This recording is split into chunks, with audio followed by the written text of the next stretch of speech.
പ്രിയമുള്ളവരെ, എല്ലാവരും ഒന്ന് ശ്രദ്ധിക്കുക. ഇനി ഞങ്ങൾ ചെറുക്കന്റെ വീട്ടുകാരുടെ കലാപരിപാടികളാണ്. Thank you, thank you. എന്താ ഇത്?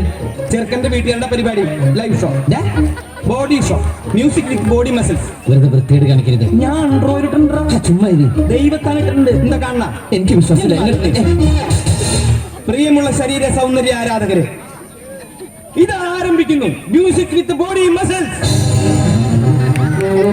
ഭാരതം എന്നാൽ പാരിൻ നടുവിൽ കേവലം ഒരു പിടി മണ്ണല്ല. ജനകോടികൾ നമ്മെ കാഫായി മാറ്റിയ ജന്മഗൃഹമല്ലോ. കൂരകൾ തോറും നമ്മുടെ പണ്ടടങ്ങ് ഓർമ്മിട്ടില്ല തോന്നുന്നു. അടിപതരാതെ ഒരു ചെറിയ സാധനം കൂടി കാണിക്കാണ്ടല്ലോ. അത് എന്താണാവോ? എന്ത് പണ്ടാവിനാവട്ടെ. എന്താ എന്തു പറ്റി? അടിപ്പിടിച്ചുട്ടാ മസിൽ അടിപ്പിടിച്ചു. ബോഡി എടുത്തോട്ട് മസിൽ ഉടക്കാൻ കൊണ്ടു. അതെ, എന്നെ എവിടേക്ക് കൊണ്ടോണേ? അടുപ്പിന്റെ ഉള്ളിൽ വെക്കാൻ. അപ്പൊ തീ ഉണ്ടാവില്ല അടിയില്.